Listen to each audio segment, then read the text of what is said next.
Hello friends, Prakash institute of computer education में आपका स्वागत है। अब हम बात करते हैं फाइल्स और फोल्डर्स के बारे में। फोल्डर एक बॉक्स की तरह होता है जिसमें आप कुछ भी संभाल के रख सकते हैं, जैसे कि दूसरा फोल्डर या कोई फाइल। देखिए, हमारे पास यहाँ कोर्सेज और पब्लिश्ड के नाम से 2 फोल्डर अवेलेबल हैं। इनकी पहचान इनके येलो कलर से है। यदि आप यहाँ ध्यान दें तो इनका कलर जो है वो येलो है। हालांकि इसकी सेटिंग्स चेंज की जा सकती हैं, लेकिन बाय डिफॉल्ट विंडो की तरफ से इनका जो कलर्स अवेलेबल रहते हैं वो येलो कलर रहता है। यदि मैं कोर्सेज फोल्डर को डबल क्लिक करता हूं तो मेरे पास एक विंडो ओपन हो जाती है जो ये जानकारी देती है उस कोर्सेज बॉक्स यानी कि कोर्सेज फोल्डर के अंतर्गत क्या है। तो इसमें देखिए, हमारे पास फिर से 2 फोल्डर अवेलेबल हैं, इंग्लिश कोर्सेज और हिंदी कोर्सेज के रूप में। मैं यहाँ हिंदी कोर्सेज पे क्लिक कर देता हूँ। फिर से आगे मेरे पास 4 फोल्डर और अवेलेबल हैं। इसका अर्थ ये हुआ कि एक बॉक्स में दूसरा बॉक्स, दूसरे में तीसरा। तो इस तरह से बॉक्स का अरेंजमेंट किया गया है जिससे कि मैं अपने कंटेंट को ध्यान से रख पाऊं। यहाँ पे हमारे पास, यदि मैं कंप्यूटर बेसिक्स फोल्डर पे क्लिक करता हूं तो मेरे पास देखिए ये फाइल अवेलेबल है जो कि एक पावर पॉइंट फाइल है। अब ये जानकारी मुझे यहीं से प्राप्त हो रही है कि ये फाइल किस टाइप की है। यदि आप यहाँ देखें तो इस फाइल का नाम, किस डेट की क्रिएशन या मॉडिफिकेशन है, उसका टाइप, यहाँ बिल्कुल कॉर्नर पे मैं माउस रख के साइज बड़ा छोटा कर सकता हूँ तो यहाँ मुझे जानकारी मिल जाती है कि ये माइक्रोसॉफ्ट पावर प्रेजेंटेशन की फाइल है।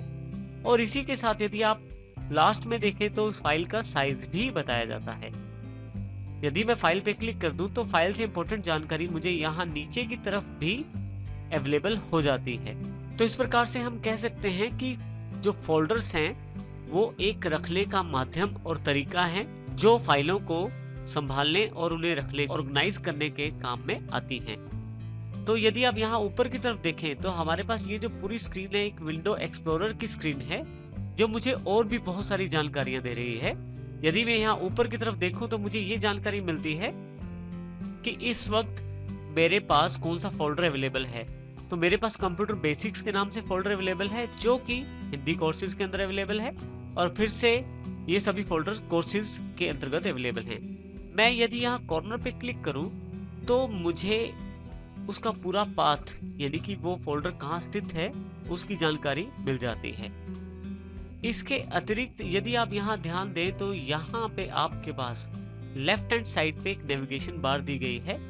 आप जब भी किसी फोल्डर को ओपन करते हैं तो वो एक विंडो एक्सप्लोरर की स्क्रीन में उपलब्ध रहता है। यदि आप यहाँ लेफ्ट हैंड साइड पे देखें तो आपके पास जो नेविगेशन पेन दी गई है वो आपको जानकारी देती है आपके कंप्यूटर के डिफरेंट प्लेसेस की।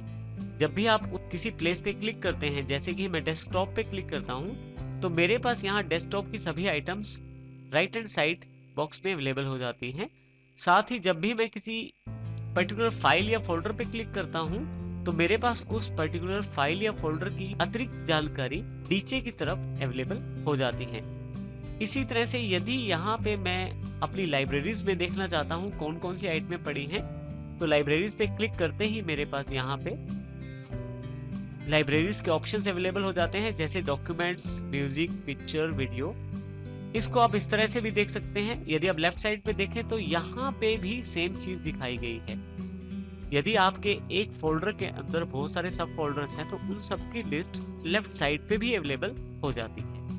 तो यदि मैं ये देखना चाहता हूँ मेरे डॉक्यूमेंट्स में कौन कौन सी फाइलें हैं, मैं यहाँ भी क्लिक कर सकता हूँ और यहाँ भी क्लिक कर सकता हूँ। यहाँ मुझे देखने के लिए डबल क्लिक करना पड़ेगा और यहाँ मुझे देखने के लिए एक सिंगल क्लिक करना पड़ेगा। तो जैसे ही यहाँ मैं डॉक्यूमेंट्स पे क्लिक करता हूँ तो मेरे पास जो डॉक्यूमेंट्स के अंतर्गत फोल्डर्स या फाइल्स हैं वो अवेलेबल हो जाती हैं। इसी तरह से यदि मैं म्यूजिक पे क्लिक करता हूँ तो मेरे पास म्यूजिक के अंतर्गत सैंपल म्यूजिक, और यदि यहाँ डबल क्लिक करूँ तो वो बाय डिफॉल्ट विंडोज के साथ जो म्यूजिक अवेलेबल रहता है वो मेरे पास अवेलेबल हो गया है।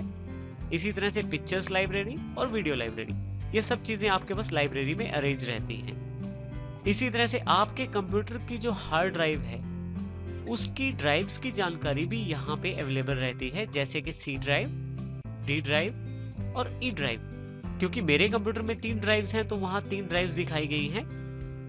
आपके पास यदि आपके कंप्यूटर में ज्यादा ड्राइव्स होंगी तो वो उतनी ही ड्राइव्स ही दिखाएगा। ड्राइव्स अलग अलग कंप्यूटरों में अलग अलग हो सकती हैं। जैसे मेरी आवश्यकता अनुसार मैंने 3 ड्राइव्स बनाई हैं तो यूजर्स की आवश्यकता अनुसार कोई 4 बना सकता है, कोई 2 बना सकता है, तो वो आवश्यकता के ऊपर निर्भर करता है। यदि मैं यहाँ कंप्यूटर पे क्लिक करूँ तो यही ड्राइव्स मुझे यहाँ भी अवेलेबल हो जाती हैं कुछ अतिरिक्त इंफॉर्मेशन के साथ, जैसे कि मेरे पास कितने जीबी की ड्राइव है टोटल, उसमें से कितनी फ्री रह गई है, और रेडिश कलर ये जानकारी देता है कि बहुत ही कम ड्राइव में जगह मेरे पास बची है।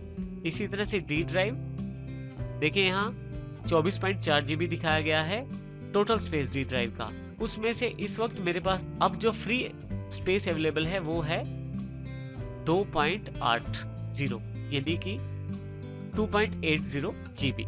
इसी तरह से ई ड्राइव, तो यदि आप यहाँ क्लिक करते हैं तो उसकी अतिरिक्त जानकारी आपको नीचे की तरफ भी दिखाई दी जाती है।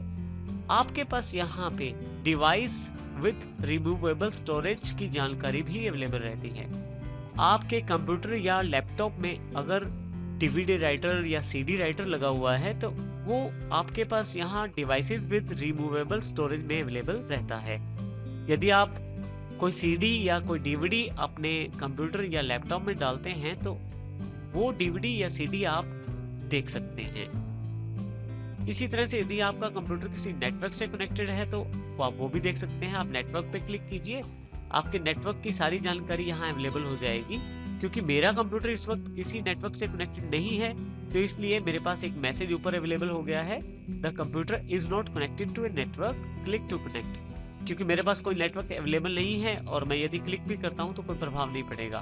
परंतु यदि आपके पास नेटवर्क अवेलेबल है तो यहाँ पे वो सभी कंप्यूटर्स जो आपके नेटवर्क के अंतर्गत आते हैं उन सब की जानकारी यहाँ अवेलेबल हो जाती है। यहाँ हमारे पास इस तरफ हमारे पास एक बैक का बटन है जो हमें पीछे की तरफ ले जाएगा जहां से हम आए हैं। देखिए बैक करते हैं तो कंप्यूटर पे फिर से कंप्यूटर, और यदि आप यहाँ देखें तो एड्रेस चेंज होता जा रहा है बार बार, तो मैं फिर से यहाँ बैक कर करके उस जगह आ सकता हूँ जहां से मैंने ये शुरू किया था।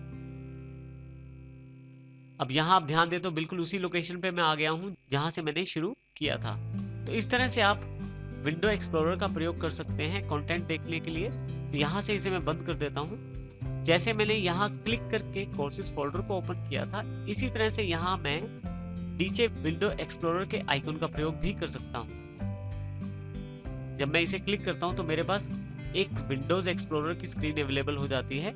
इसमें मुझे ये जानकारी होनी चाहिए कि मेरा जो कंटेंट है वो कहाँ पड़ा है। जैसे कि मेरे कोर्सेज डेस्कटॉप पे पड़े हैं, मैं डेस्कटॉप पे क्लिक कर दूंगा, फिर से कोर्सेज फोल्डर और फिर से यहाँ से हिंदी और कंप्यूटर बेसिक्स। तो मैं अपनी उसी लोकेशन पे आ गया हूँ जहाँ मैंने कार्य शुरू किया था।